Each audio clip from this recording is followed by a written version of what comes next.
Welcome to Albuquerque Real Estate Talk, episode 482. Tracy, it is the first week of March 2024, and it's Tego and Tracy Venturi, as always, talking about real estate here in the Albuquerque market. And this week we have the latest on the February home sales data for Albuquerque. We'll go through that and look at the trends and prices and price appreciation and sales and all that fun stuff that I always love to do. All those great numbers you love. Yeah. And then we also have a little bit of national housing news this week. Chair Powell talked about housing this week, Chairman Powell with the Fed, some of the stuff there. And then, of course, there was the State of the Union address where the Biden administration talked about a few housing proposals. And we'll get into that, as well as state legislature. A couple bills related to housing just got passed and signed by the governor. We'll talk about that. And then a couple things, Tracy, a couple questions that have been coming up. One was about assumable mortgages, Right? Yep. and the other was about down payment Yep. I and know. how to get down payments. Yep. I know. The word is a 4-letter word. Yes. Yes, it is. It is. Yeah. Actually, you know what? Let's start right there. Okay. And We're going to talk about gifts, the Yeah. 4-letter word, right? the Gifts. gift. So, a lot of people might not realize that you can gift money to somebody for their down payment for most loan types, right, Tego? Yeah. Yeah. So a gift has to be a gift, though, and there has to be a letter that says this is a gift. And, a lot of people need that help right now to get into their homes. So if, you have a child or somebody in your life that's important to you, doing a gift could be really helpful to help them get into home ownership. Well, there was a story kind of floating around in the real estate econ housing world that I follow that had to do with how much equity the baby boomers have in their homes. So baby boomers have a lot of equity. It's like I don't remember the number. It's a huge, no, it was more than it was this huge Trillions. trillions. It was this ginormous number. Quadrillions. Let's just say ginormous. That's Yeah. that sums it up. But the point is, one of the thoughts is this is going to let the boomers, help their kids with down payments. Probably kids and grandkids, Tico. The boomers are older than me. I'm the very, very tail end of that. I am too. Yeah, you barely. I'm a tweener. I'm not a boomer, and I'm not quite an X either. So I don't know where I am. But anyway. So all of that equity they have that eventually might go to family members, a lot of people are considering maybe taking some of that equity and gifting it now to help family members get into homes. Now, people can gift to somebody who's not a family member also. Doesn't have to be a relative. I do know, and I have experience with this with a friend that went through this where they got a gift, used it as a down payment, and then about a month later after they moved in, they called the person that gave the gift and wrote the letter for the gift to verify that it really was a gift and they weren't getting paid back on that, like a little side loan deal. Because they will check it. Yeah, you left out a key word. The lender called Yes. the person who wrote the letter. Oh, got it. Yes. To verify that it was in fact a gift. So yeah, you have to be ready for something like that. Well, yeah. I mean, if it's not a gift, it's not a gift, and it's Right. mortgage fraud, basically. Right. So I've got some stats here, Tracy, on where do people from 24 to 32 get their down payment. And interesting, 64%, 2/3 are just savings. They saved up. A lot of that has to do with there are great programs, low down payment. There's the FHA program that's 3.5% down. There's some conventional programs that are 3% down. First time buyer programs that you can almost get money back. We just had one last month where the person was scheduled to get $286 back. They had paid for their appraisal. They had put $500 earnest money down. So it wasn't completely getting $286, but they were maybe out $500-$600 and they could walk into home ownership. Yeah, with the Mortgage Finance Authority. Well, the other two ones, so it was savings with 64% of these 24 to 32, sale of a prior home, 22%. So they used the equity, they pulled that out. So the young crowd there already had a house. Yes. Yeah. At least 22% of them. Smart of them. Yeah. And then of course the third one is the gift that we're talking about. 19% of these people used a gift to help with their down payment. And there's some other things here like tax refund, inheritance, loan from a family. You can't do that. loan from a friend or family, Yeah. you can't do that. It said 3%. Yeah. Sale of stock, 9%. 401k pension, 4%. I mean, anyway, Yeah. Smaller numbers compared to the main yeah, reasons. Yeah. yeah. So anyway, it's just people need to keep that in mind that gift can be used, and if you're somebody that wants to help somebody with their first time purchase, you can do that. So this isn't really real estate related, but as our tax code allows you to gift a certain amount every year to your children and it's not a taxable benefit, right?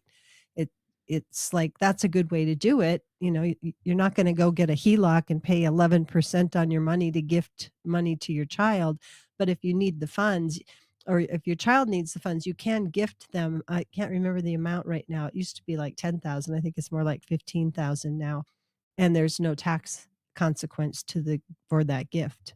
So I'm obviously not a tax professional from all that incorrect information I I was just waiting gave, for you to but say that. Yeah, yeah. I'm just But yeah, saying there yeah, is some yeah. limit out there that it's very great because a lot of people gift that amount every year because they know eventually they are going to be passing on a lot of wealth they've built throughout their life, and so they're slowly doing a little bit every year. The thing is about that tax advice, we hear things and it's, kind of hearsay maybe, and we're like, but then we go and research it and try to figure it out and figure out what the story is. And that happened to me this week. Actually, you and I got tax advice, and Right. it triggered me to go look into it some more. Let's talk about the housing market data from February of 24 for the Albuquerque market. And I put a video out here earlier this week. You can check it out on our YouTube channel and subscribe. We're almost to 1,000 subscribers. So, Yeah, please get on our YouTube channel and hit follow yeah, or subscribe. subscribe. Subscribe. Subscribe.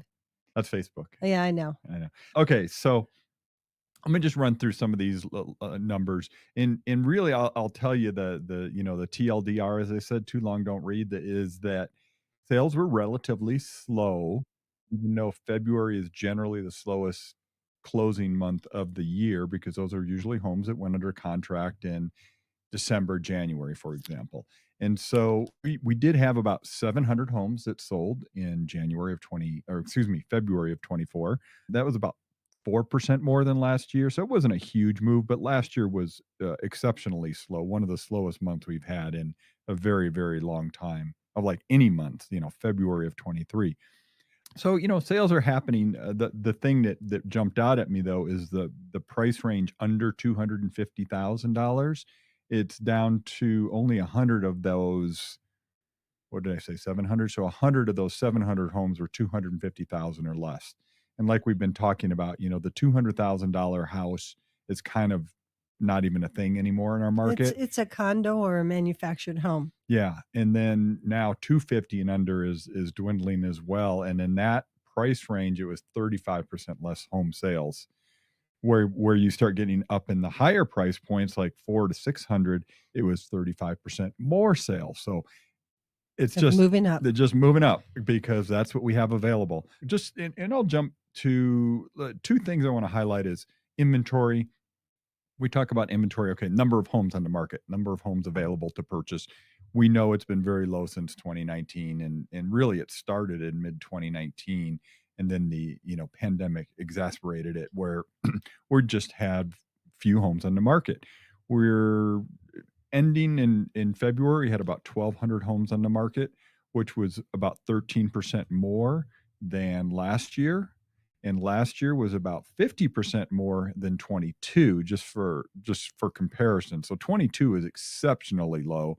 So slowly we're getting a little bit more, but it's still a very, very low number. We're still running at 1.5 months supply, which is that ratio of supply versus demand. 1.5 is exceptionally low. I remember when we hit 3 months supply here, probably in 2019, I was just going, "Oh my gosh, this is just like unbelievable how low, the month supply of inventory is." And now we're at 1.5. Granted, back in 22, it was like less than a month supply. So, we've definitely got a little bit more padding, if you will, for homes on the market. And Prices. and Go ahead. Yeah. We're into March. You said it's like the end of the first week of March, right? Last Yeah. Saturday was the first. Yeah. So we're about to see more homes coming on the market, and we do have a lot of buyers. I know this week, Tego, the Street on the Feet, our team members, there were, offers being made and a lot of competition in all price You just ranges. said street on the feet, right? Yeah, no, I did not Yeah. know. Yeah. Feet on the street, That was awesome, though. street on the I feet. know what you meant. Everybody out listening did too, Yeah. but yeah. Yeah.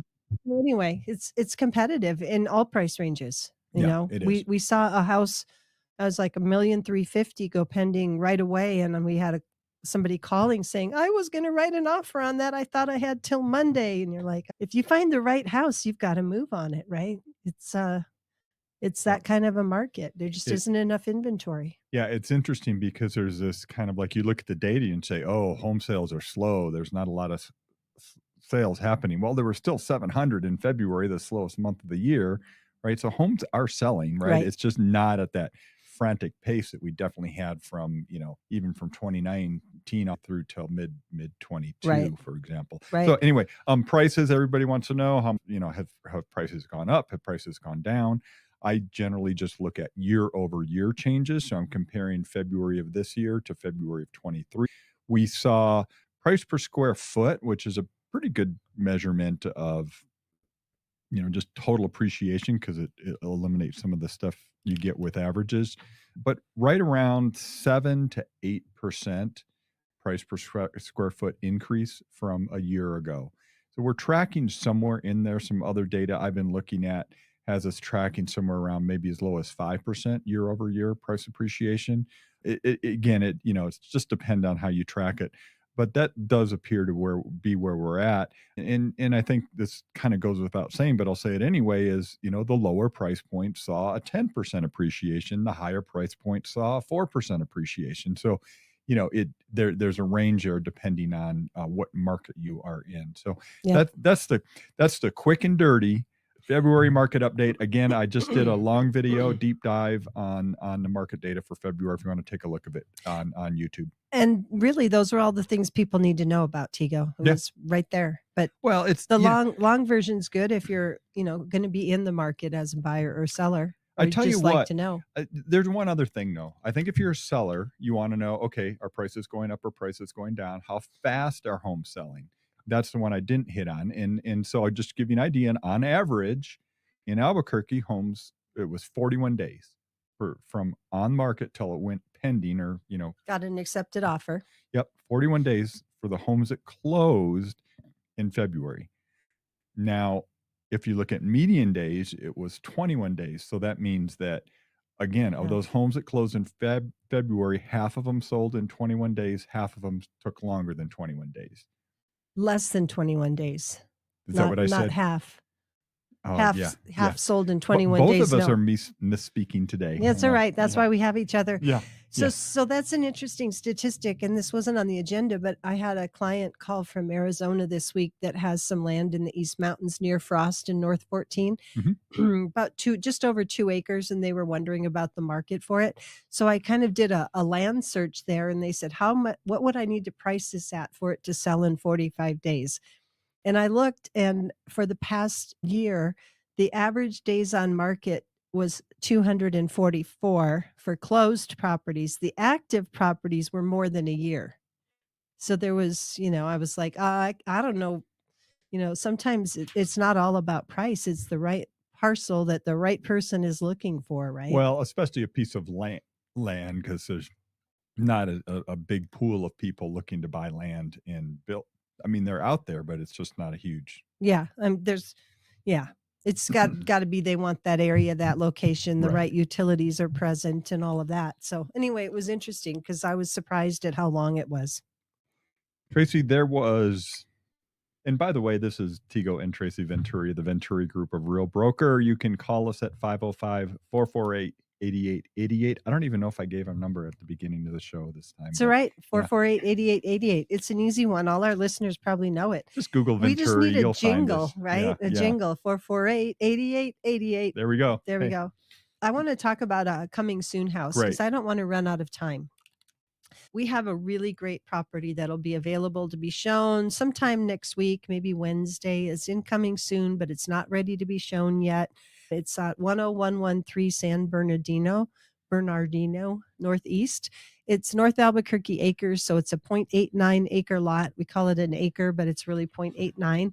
It's an interesting little neighborhood off San Bernardino and Eubank, just south of Paseo.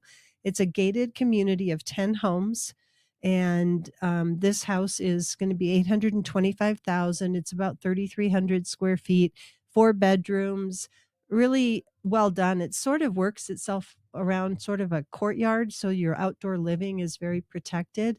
The owner's suite is up. The other 3 bedrooms are on a wing on the main floor. There's two living areas, so the formal and more of a family room kind of connected to the kitchen area. So that one's coming. If you're looking for something in North Albuquerque Acres, 825,000, let us know and we can put you on the schedule to see it when it becomes available. So Awesome. good opportunity. We've already been getting calls because, there's just not that much up there. No, no, no, it for sure. I wanted to just talk about some of the federal things that happened this week related to housing. First was the proposals that the White House put out the day, I guess it was the day of or the day before the State of the Union address, some different proposals related to housing. And interesting commentary on this because, like, so some of those proposals, Tracy, it was like some plan to build Uh, 2 million new homes. yeah, we're just going to go build 2 million new homes for low, yeah, to lower rents and help with home buyers, I'm right? sorry.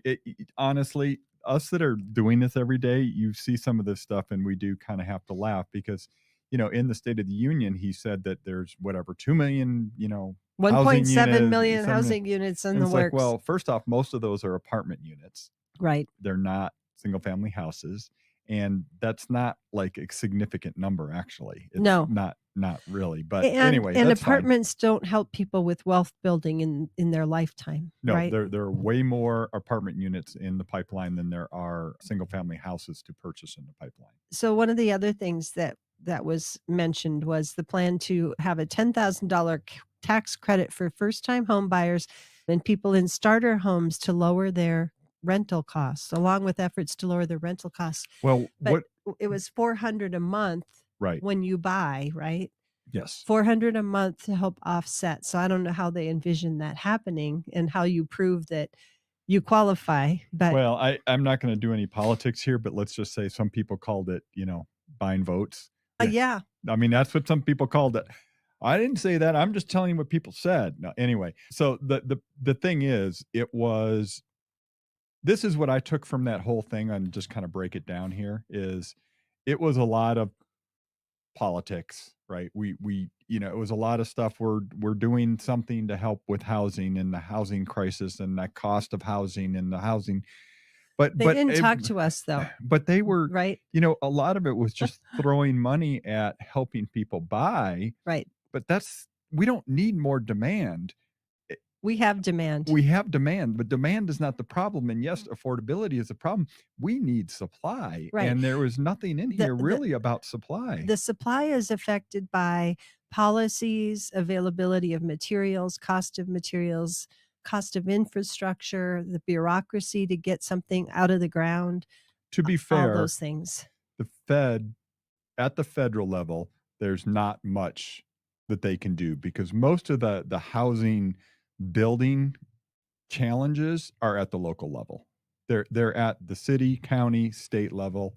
And so I don't So a know. We'll lot of it, see. Tigo, you know how I don't really follow politics, but what I hear every election cycle, no matter what it is people throw all these things out and they say, we're going to do this and we're going to do that. And me, as somebody who really doesn't pay much attention, what I hear is, well, why didn't you do it already if you're already in office? And why do you throw all this stuff out there that you're going to do, but then it really never happens, you Well, know?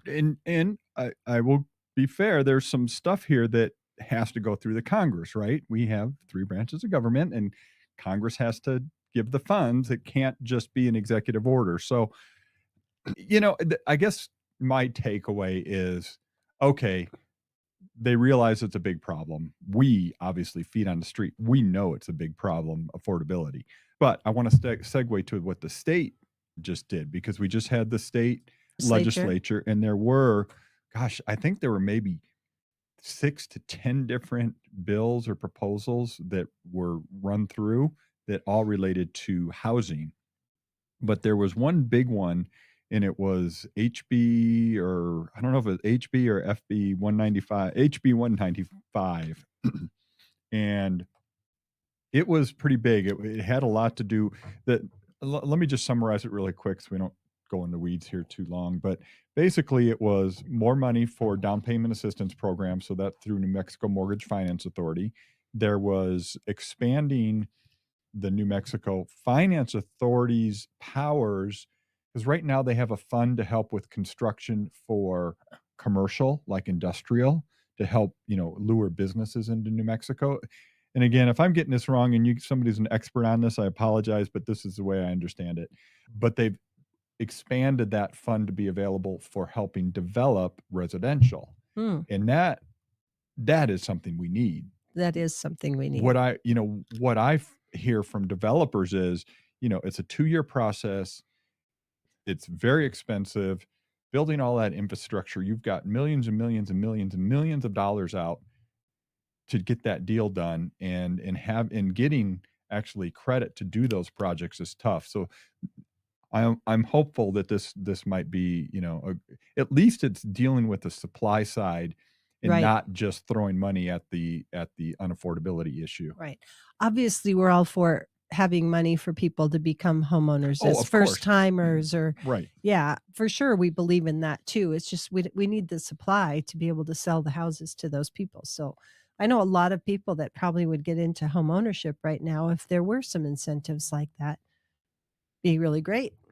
It was, just one last thing on some of these kind of bigger real estate stories is Chairman Powell, the Fed chair, Chairman Powell, Yeah. US Fed, he had his, I don't know what they call it, the hearing, the talk, the interview before Congress on Thursday this week.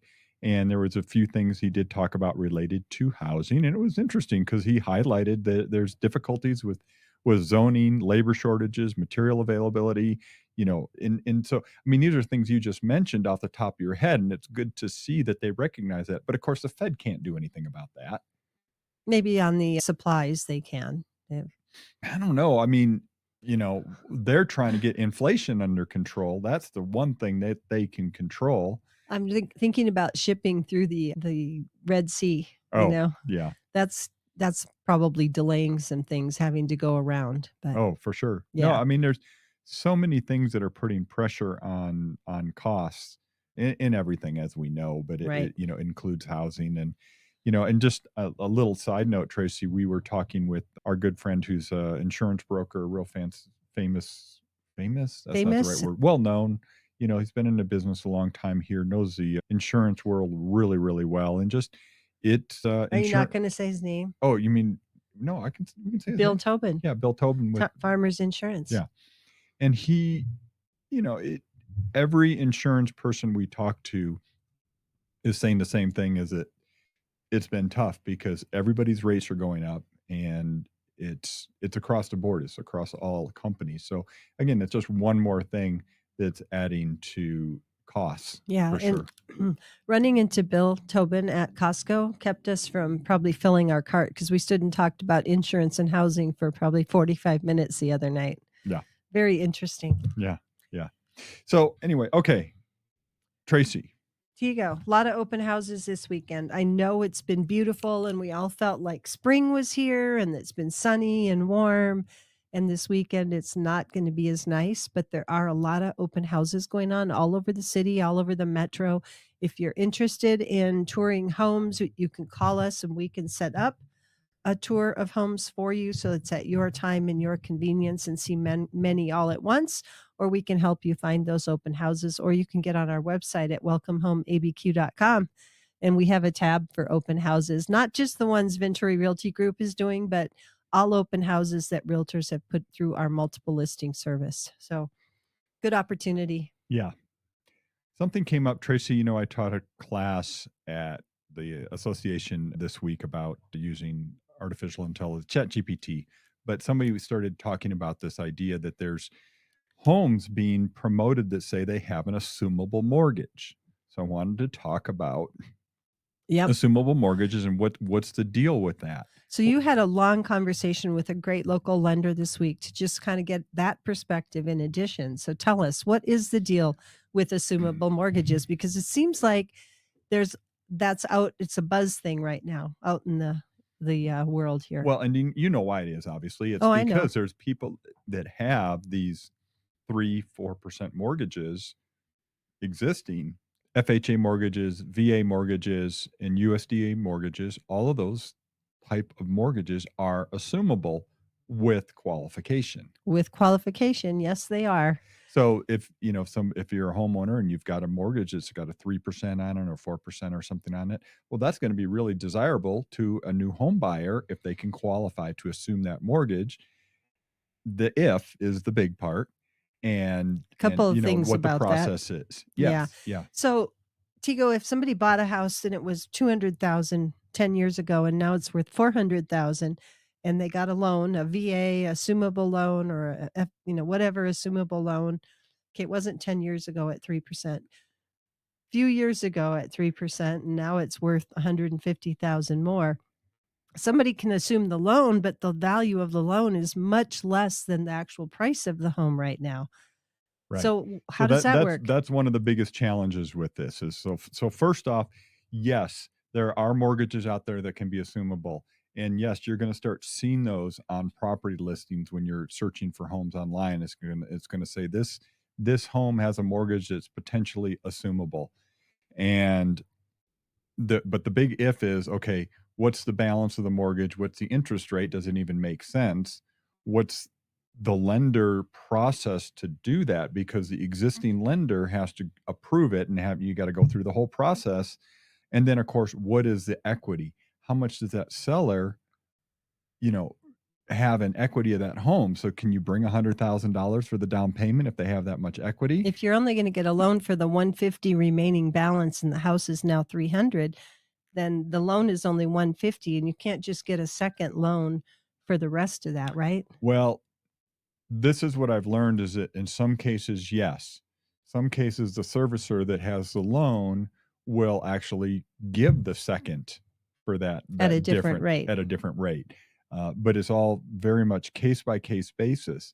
One of the things that I don't like about this right now is we're starting to see homes that are listed for sale that come in through the MLS, and these websites are starting to put these homes up there saying, "Hey, this has an assumable mortgage." The seller has no idea that that's being added to their home when it goes on the market. It's something external that Right. somebody's looking at the tax rolls or something, right? In They're their looking at the mortgage databases. mortgage Yeah. database, and they're putting it out there and trying to get you to call them to figure out, how to buy that house and assume that mortgage. Yeah, and the thing that's interesting about it, I don't really even know how those people get paid because it's not like they're, starting a new loan.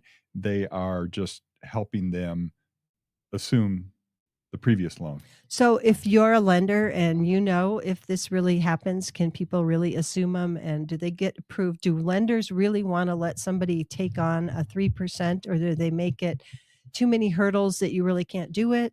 We'd love to hear from you if you have any insight on what's really happening behind the scenes.